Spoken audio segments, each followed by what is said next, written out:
I'm fine. I'm doing great. And before we start, can you confirm the type of jobs that you're aiming for? I'm looking for accounting jobs. See. Okay. Do you want And me to can be you brief? specific? Uh, think I think the job listings that you sent me are related to yeah, accounting management and revenue Account, coordination. uh, yeah, accounts payable, accounts payable management, mm, financial analysts, staff accountants, all those sorts of Mhm. positions. Okay. And can you briefly mention your work philosophy or what you value the most in your profession? In what sense? I mean, do you like to, I mean, do you prioritize customer service above everything, or do you prioritize anything else? Well, I'm not really in the customer service industry. In the industry that I'm in, it's accounting. But at the end of the day, the customer, the client, that even though Mhm. I'm not facing them, they should be pleased. They should be happy with the product or with the service or with the. Let's say we go to Macy's or wherever the case may be. The customer, the consumer, they should be happy with what they're walking away with. Yeah, exactly. Okay. So I'll start with your newest experience and end as the oldest one. Does that work for you? Yes.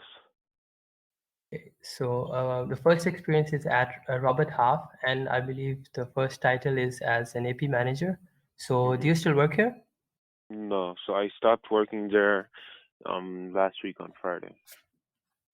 See. And can you walk me through your responsibilities there? To my responsibilities. So over there, so what originally I was told is what's basically is on my resume. I was responsible for the entire AP process, accounts payable for every single vendor, for every single wire, for every single check. I was there. I was supervising a team of myself and two others, and I was doing everything from doing the month end close, making sure everyone's reports and expenses are accounted for, cutting checks, wires, ACHs, electronic funds transfers, credit card payments. I was responsible for reconciling the credit card by coding the correct GL accounts.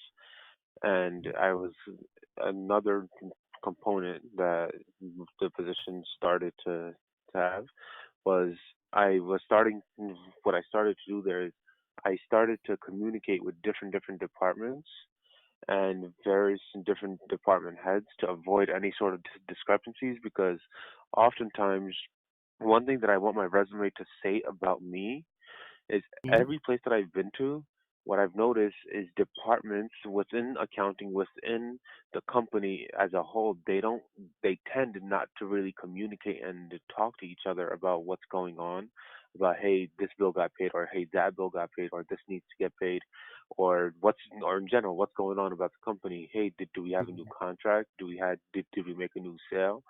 So we don't really communicate that wherever I've been, I've sort of been a bridge between these new departments because we had every single one of these places. I can give you various examples of how the company wasn't talking to other departments or pay accounts payable wasn't talking to another department. There's been issues, and you saw there have been issues that I've been able to resolve, and I've been able to change it in a way where it, the whole company functions better. It's better. It's in compliance with the IRS. It's in Mhm. compliance with every department out there. So the reason I believe I have to get into this as well. So I've been working with Robert Half since 2008. But the reason that I chose to leave them is because Robert Half they were sending me to various companies, and I was working there for various periods of time. For for how long was I working there? I forgot. Oh, for 6 months, for 4 months, for 3 months, and for whatever the case may be, they were sending me out to these different companies. So I want to be able to grow and learn with one company. But now one thing that I've noticed is whenever I'm applying to places, they say, no, you're just doing temp work. No, you're just doing temp work. We want someone full time.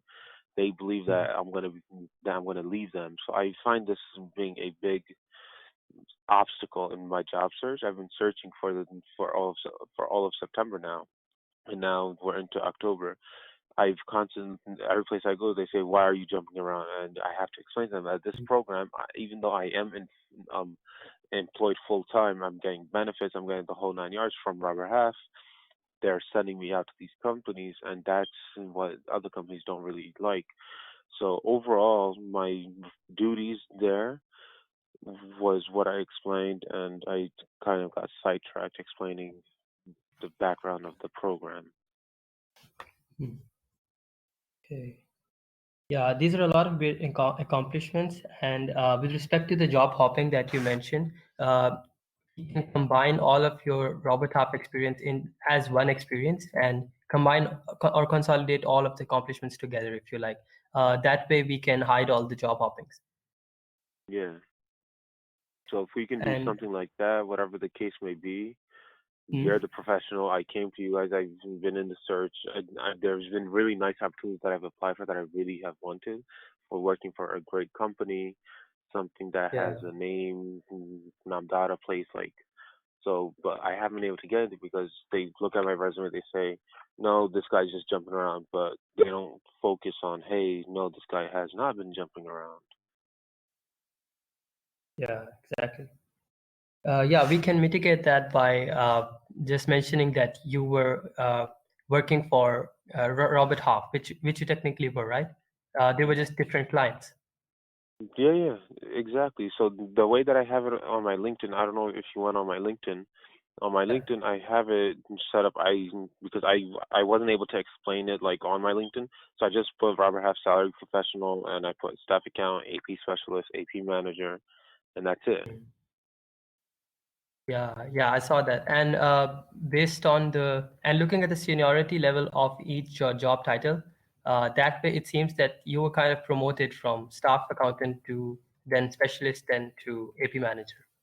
Yeah, so I don't know how Robert Half was sending over my profile to various companies, but I put these job titles based off of the person that I was covering for because, for example, when I was at Star Children Dress Company, there was and the AP manager was getting double knee surgery. So if I'm covering for an AP manager, I should be. Why wouldn't my title be an AP manager? If I'm Yeah, covering for an AP specialist, why wouldn't it be? Because it just I I'm telling you, I don't know what Robert Half was sending me over as. Maybe they were calling me a junior accountant, someone which is a very basic term, a basic mhm. entry level position. But if I'm covering for an AP manager, I'm doing the jobs and the duties of an AP manager. Why shouldn't I be an AP manager? Yeah, yeah, exactly. A lot of these companies have really conflicting job titles that don't really match with the job duties that they assign their Exactly. employees. Yes, I've So, noticed uh, that a lot. mm. Yeah, we can definitely write AP manager and all of the job titles, and we can combine all of these experiences into one under the title. I mean, under the company that you're working for, that is Robert Half. Yeah, so the company's Robert Half, and the program is a salaried professional services. Salaried professional services is the program's name. I see. I don't know if you want to write the Robert Half salaried professional services, if you want to write Robert Half consulting, or just write salaried professional services, whatever you believe is better and would honestly just land me a job quicker. Sure. Sure. I'll definitely do that. And besides that, so moving back to the job responsibilities that you mentioned, you said that a major initiative that you took was to streamline communication among multiple departments, right? Yes. So, can you talk about some of the major discrepancies that the lack of communication was causing? Okay, so the biggest one was it was the issue was going on for over a year from last summer of 2018. This issue started. So there was a vendor of ours where there was disagreement between the company and the vendor. The vendor was saying, "Hey, you guys owe us about $15,000 and some change." and then we were saying no, we paid you on this invoice. So they had sent that, but nobody really looked at the issue from start to end. And then, so that's just $15,000. And then every invoice after that was being put on hold. It was being put on hold, and they weren't paying any invoices out to this company. So then I was wondering who took this initiative to not pay these. So I communicated with the CFO, who was my direct supervisor, and I communicate with the individual who approves those, which is the production department's manager. I have no idea what her exact title was, but she was the manager there. So I went to her. I said, "Hey, listen, what's going on?" She said, "This is what's going on." So we're holding over. So it was about close to $100,000 that we're holding out. So because every month I had to reconcile the accounts payable reports and then take out that $100,000 because then my report was off by $100,000 and some change, of course. I don't remember the exact numbers. So then I went to the CFI. I said, "Hey, listen, why are we doing this? We're in disagreement with them for $15,000. Why are we holding out the rest of the approximately $85,000? Let's get this figured out and let's talk about it." And then he had almost close to no clue what was going on about it. So I told him, I said, Mm. "Okay, this is the situation." I went ahead, I spoke to the client, to the vendor, and I said, "What's going on?" They said, "You haven't paid us." And then I started making emails and putting all the proof together, compiling information, putting everybody on the email who's I deemed necessary to be on there, various department heads and anybody who may have needed to be on it. Went to the CFO and I told him, "Hey, listen, I'm going to pay out the rest of these. The $15,000, we'll handle that later, but let's get this handled because that's making our lives difficult every single month, every time we're doing it." So I went ahead, I spoke to him. He said, "Okay, you have the green light from me. Do what you got to do." Then I went to the production manager. I said, "Hey, listen, I'm going to be paying this as per Barry Freed. I work with him. He's a CPA. That's the CFO." And I worked with him, and then she said, "Okay, fine, you can pay these ones. I'm fine with this." A few of them, she said, "No, the rate on this one is wrong." So then I went ahead, I changed the rate. We're quoted at $11. They invoiced us for $11.50, and then she said, "No, just pay the $11 for the, not, for example, 100 pieces." So I went ahead, I paid all that. I brought down the payables, and then at that point, once I was able to get into it and figure out what the issue is, my time there was done. So I haven't been able to be someplace really to see the fruits of my labor. That's why I want Yeah. to be someplace full time where I can see issues from beginning to end and really Mm. experience it from the whole 9 yards. Be there with one company. That's just what I'm looking for right now. Yeah. Yeah, So, I can understand.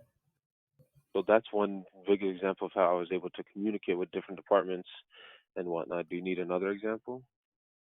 Yeah, if you happen. So I was at you see on my resume it says BCM1. Uh, Which resume of mine do you have? yeah, yeah, exactly. It says PCM1. Yeah. So while I was at BCM, I was there from January to April. So what I noticed over there is there are many different departments there as well. This this industry, it's IT service management. So what I did over there was how I was able to communicate with different departments. They um on my accounts payable, so we had recurring monthly payments, which was at or around the same number, the same price. So if I would notice something that hasn't been paid from 6 months ago, I would go to the department and say, "Hey, why don't I have a cover sheet for this? Why was this never given to us? This has to be paid out." And they would say, "Okay, here you go. I'm sorry, I forgot that." And then, but I started noticing that this was happening way too often with many different clients. So then I compiled an entire list of every single invoice that still has not been paid from according to our ERP system, and I looked at it. Then I went over there. I said, "I need all of these." He said, "Wait, so why haven't these been paid?" I said, "I don't know because I've only been there for a month and a half at that point." He said, "Okay, well, we Mm. have to get to the bottom of this." We we went into the system and we saw the approval sheets. They were there. He said, "I have no idea why these haven't been paid, but here you go. Go ahead, get these processed." And then as time progressed, he just gave me access to his own account. Said, "Hey, just log in, print out whatever you need, and take it from there." And I also went to my before I did that, of course, I had to get approval from my accounting supervisor saying, "Hey, listen, I'm noticing all of these discrepancies," and they said, "Okay, fine." And at BCM1, I was offered a full-time position by BCM1, but then I'm in a program with Robert Half where Robert Half makes it difficult for the clients to hire me because Mhm. Robert Half just sees me. It, Robert Half is able to make more money from me in this program where if they were to just get a placement fee, they wouldn't make much. Mhm. Yeah, so that's another example from See. BCM1. Okay,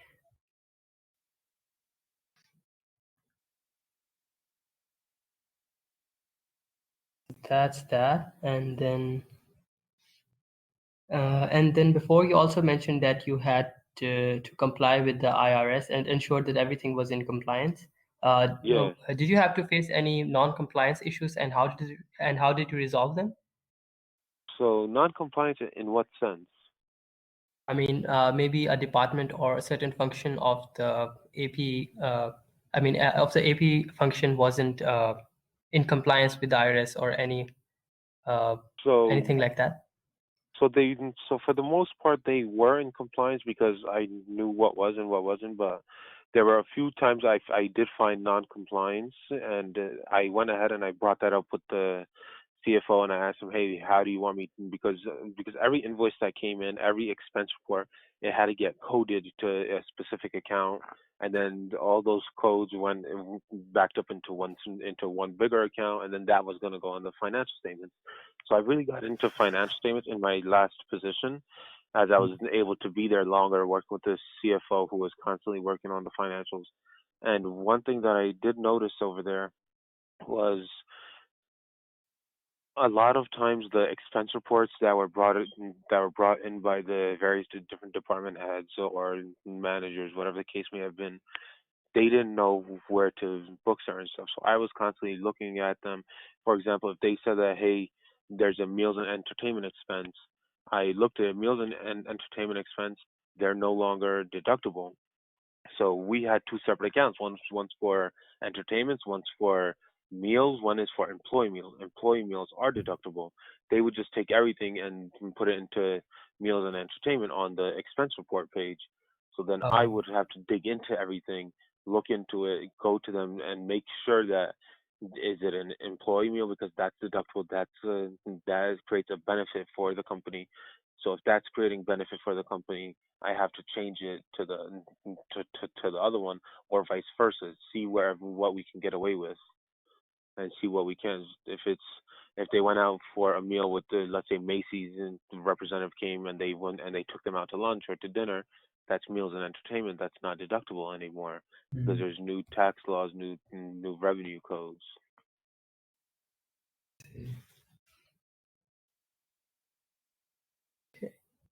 And besides the IRS, did you have to comply with any other governmental organization? No. And how many departments and stakeholders did you work with here? How many departments?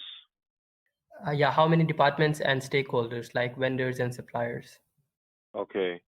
So vendors and suppliers, I would say we had over 300 vendors and suppliers, and different departments. Well, in Los Angeles, we had a warehouse. In New Jersey and Virginia, we had in Los Angeles and Virginia. So those warehouses, they have different departments as well, maybe five for each one. Um, And then in New York, we had the designers department, we had the IT department, we had sales department, we had the accounting department, we had production department, and then we had the president of the company. And then I was also in communication with the CEO, who is the owner of the company. He lives in New Jersey. I was also communicate with them. So in total, how many that there's 10 from the warehouse, and then another what 6, 7 here in New York. Mm. So 12, 17. I see. But the biggest issue that I'm facing in my job search, even though I'm communicating with 17 different department heads and different people. For example, in the design department, there were about 6 designers, so I'm communicating with each one of them separately, getting their invoices approved and sales invoices, and each one of them has expense reports. People don't Companies, they're not looking at this as, hey, this guy has the experience, because even though I've been doing professional accounting work since 2016 January, and even though I've been a manager at Banana Republic, they look at my resume, they say no, because you graduated in 2018. They don't even really consider my other experiences, which it's frustrating because I worked there for 2.5 years, and they say no, that Yeah. doesn't matter. You've been jumping around, and it frustrates me because, yeah, even though I have been jumping around, why is all my other experience being thrown out the window?